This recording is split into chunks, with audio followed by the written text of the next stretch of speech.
What's up, you guys? It's Agile here, back in Enshrouded, and we're going to do some quick tips here. I just have 5 of them for you today. Very simple ones here, but maybe a couple that you don't know about, including a couple building ones here that I'm saving for last. But anyways, getting started here, I don't want this video to take up too long here. If you do like them, do consider liking and subscribing to the channel here. That way I know you guys do like the tips videos for sure. But let's get started here with number 1. So number 1 here, we're going to do the rested buff here. So let's say that you've been out running and your stamina is coming way down and you need a break, right? Wear off some of my stamina here.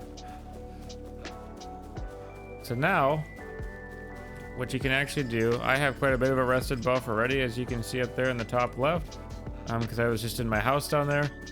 But if I wear off some stamina here and then I pull out my torch, you can actually see that now it gives me the warmth addition to that rested buff. But if I throw it on the ground here, you can actually stand next to it. Still gives you the warmth, but then you can actually sit as well with it, which, as you can see there, my rested buff there is showing a little up arrow there and whatnot. So the only thing we're missing there is comfortable, which if you wanted to throw a couple little walls and a roof down would actually help you as well there.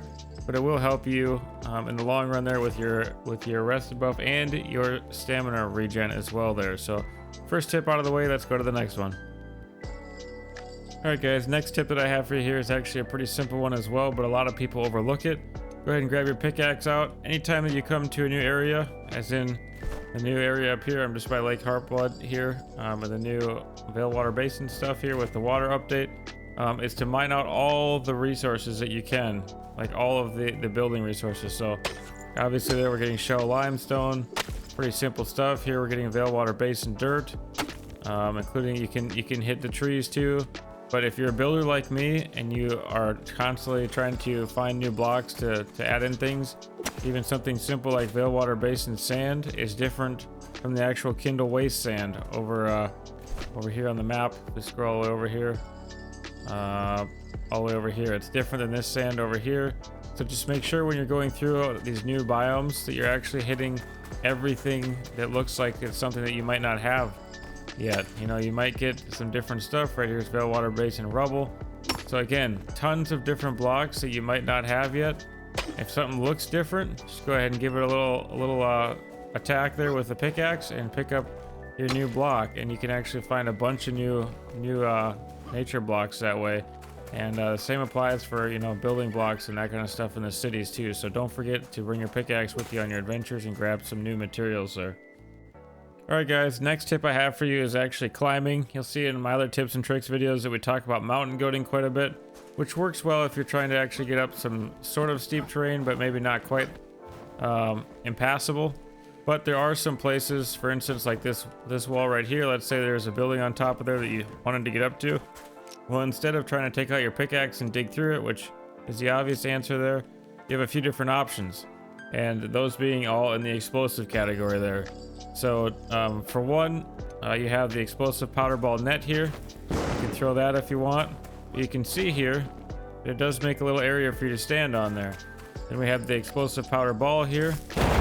Same thing, makes a nice big hole for you there. I would recommend using the explosive powder ball. That's my favorite one. And then we also have the black powder ball here, which you can see there. Doesn't make, you know, quite as much of a cutout, if you will. It's kind of more of like, I don't know, if you wanted to throw it up there and get a little area there, but depending on how you throw it too, it can make a difference. But it is a little dangerous though. So let's say that you had to get over there for something, but you didn't want to throw an explosive ball there. You can actually take out your bow, make sure you have explosive arrows loaded up, and you can actually shoot little holes in different terrain blocks too. Or let's say that you wanted to be sure you weren't going to fall. Maybe you've been mountain goating up the side of a mountain for a while. You can shoot a few of them into that. And okay, and then I fall. But anyways, if I would have widened that out a little bit there, you can get the drift, right? Widen that out a little bit.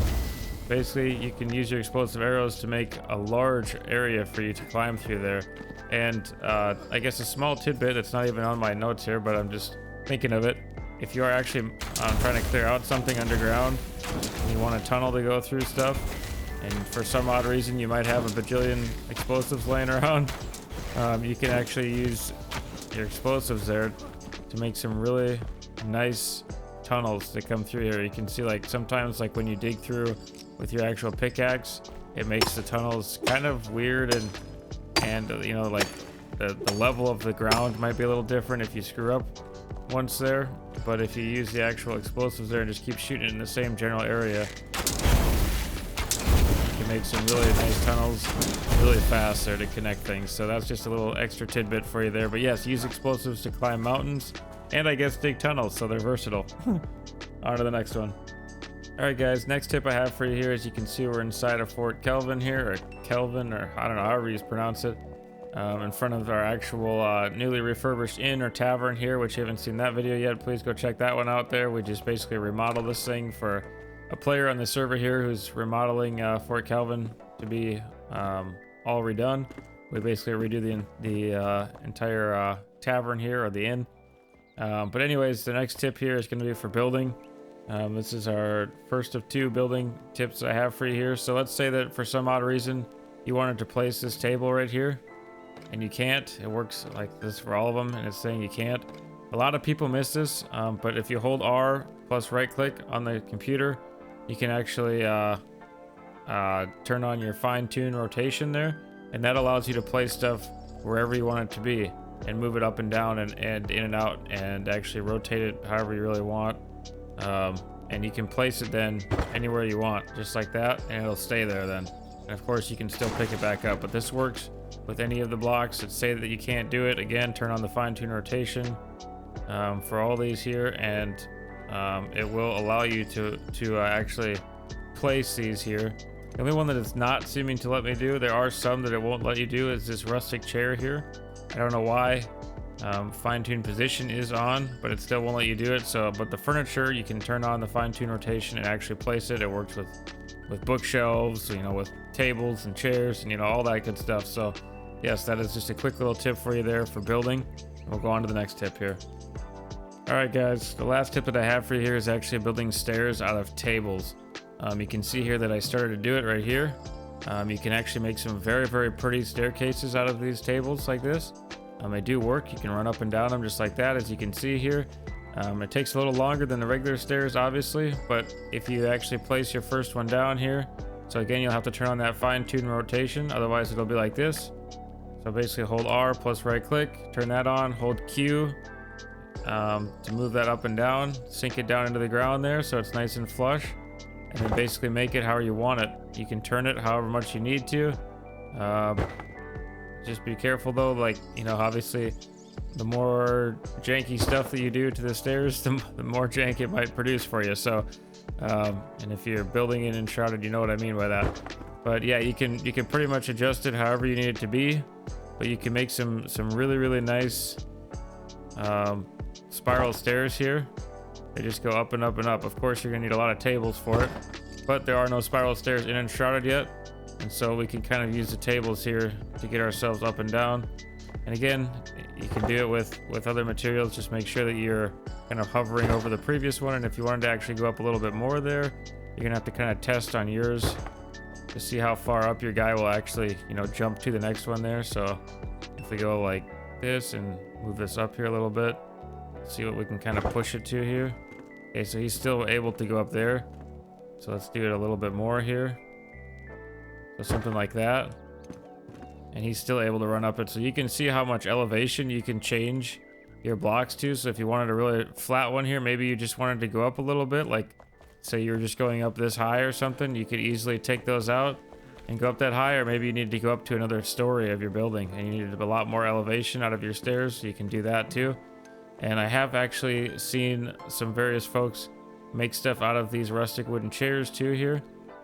So basically, let's say that you needed some steps here or something like that. You can easily do that just by sinking these in right here, and then going off of that one and just going up another one here, another level I should say.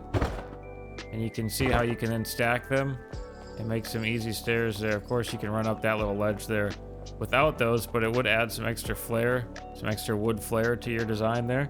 And it's just something really, really cool you can do with furniture. Obviously, furniture seems to fill the gap from missing a lot of blocks that we need to actually build with, or would be nice to have to build with in this game. So anyways, guys, that is it for the tips videos here. I just wanted to do a really quick, I guess, collage of quick tips that I had for you here. I know you guys like the tips and tricks videos. At least so far you guys have. Obviously some of these are a little more basic. Some of them are you know, maybe a little better if you're trying to build or something like that. I've seen a lot of people miss this with the stairs and with the bombs and all that stuff. So just trying to help you guys out and give you a little extra in your Enshrouded gameplay. So thank you so much for watching. We'll catch you in the next video. Bye bye.